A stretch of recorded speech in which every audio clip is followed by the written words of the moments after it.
Hello everyone! Welcome to Marvin Cooking Lifestyle. Kumusta kayo mga ka-OFW saan mang sulok ng mundo? Sa araw na ito, magluluto tayo ng Pinoy food or Filipino dish. Ito ang munggong, ginataang munggo. Dito ang ating mga sangkap, nakahanda na. Ang ating munggo is na na yan siya, nalaga na siya. Nilaga ko dahil pag sinabay nating matagal pa siyang maglaga. Yan, nakahanda ng ating munggo, spinach, iba't ibang gulay. Dito sa ating kaldero, maglagay tayo ng kunting mantika. Igigisa natin muna ang ating sibuyas or onion. Yan, igisa lang natin hanggang mag-translucent.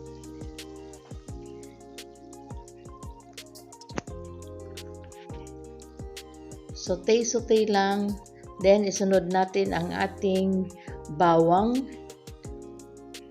ang ating garlic,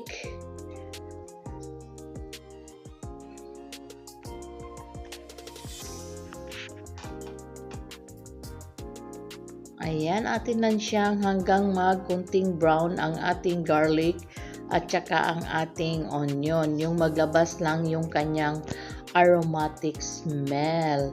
Then, habang ginigisa natin, lagyan natin ng asin para manunuot ang lasa doon sa ating mga onion. Then, ang ating chopped tomato, ang ating Maggi cubes. Pwede kayong gumamit ng chicken broth. Ako ginamit ko ang Maggi cubes, 2 peraso. Sa hindi pa nakasubscribe sa ating channel, just click the subscribe button and notification bell para ma-notify kayo sa ating mga newly uploaded recipes. Ayan, natin lang siyang i-saute. Then, atin ilagay ang ating kalabasa or squash or pumpkin, kung anong tawag sa atin. Then, isunod natin ang ating munggo. Yan, pre-boiled na ang ating munggo. Dahil ang kalabasa at saka ang iba pang ingredient is madali lang niyang lutuin. Ayan, kaya inuna ko munang binoiled ang ating munggo. Kasi ang munggo dito, napakatigas. Kailangan talagang ibabad muna bago ilaga. Kaya it takes time. Ayan, pakuluin lang natin ng mga ilang minutes.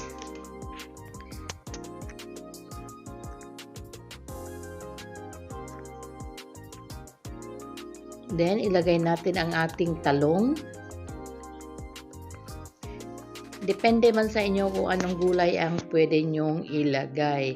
Ito kasi ang mga available gulay. Tapos, nag-craving kami ng Filipino dish. Kaya, yan, nagluto tayo dahil may nag-sponsor din magdala ng dilis, daing, at saka yung bagoong Barrio Fiesta. Yan, natin lang yan siyang i-simmer konti. Tapos, isunod natin ang iba pang mga sangkap. Ilagay natin ang ating daing, ating dilis, daing, yan. Ito ang ating daing from Palawan. Ang ating dilis.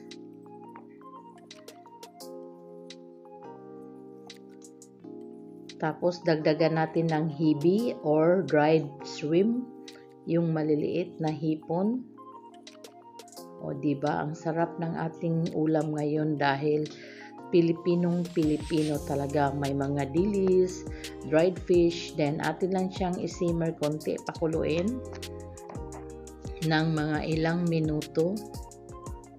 Ayan, kumulo na. Atin siyang i-mix konti para ma-well combine or maglasa lahat, ang mahalo ang ating mga daing at saka ang ating mga dilis sa iba't ibang parte ng ating niluluto.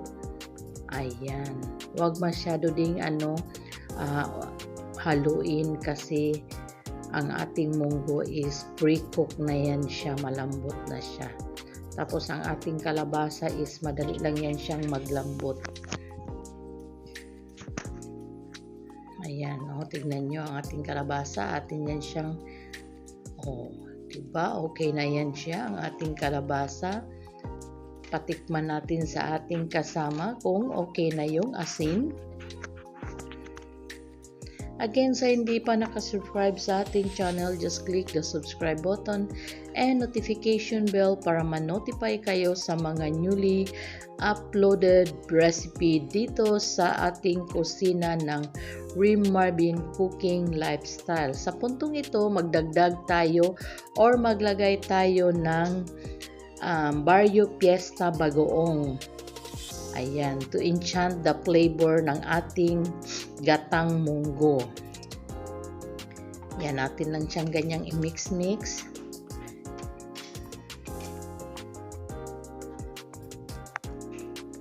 Ayan, diba? Parang ang sarap-sarap ng kainin. Then, dito gumamit tayo ng canned coconut milk dahil wala tayong fresh coconut. Unlike sa Pilipinas, mayroon tayong fresh coconut. Dito, puro ready-made ang ginagamit.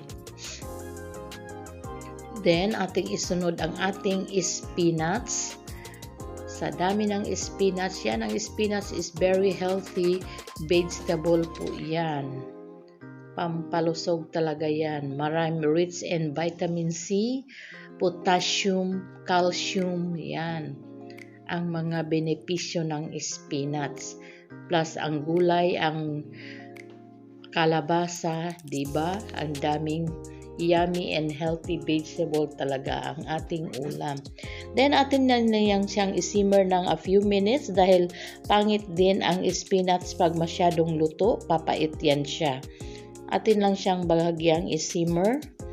Tapos, pwede na yang iserve sa ating mga OFW. Ayan, sa side niya, nagluto tayo ng white rice. Kasi tamang-tama yan sa ating ulam ngayon.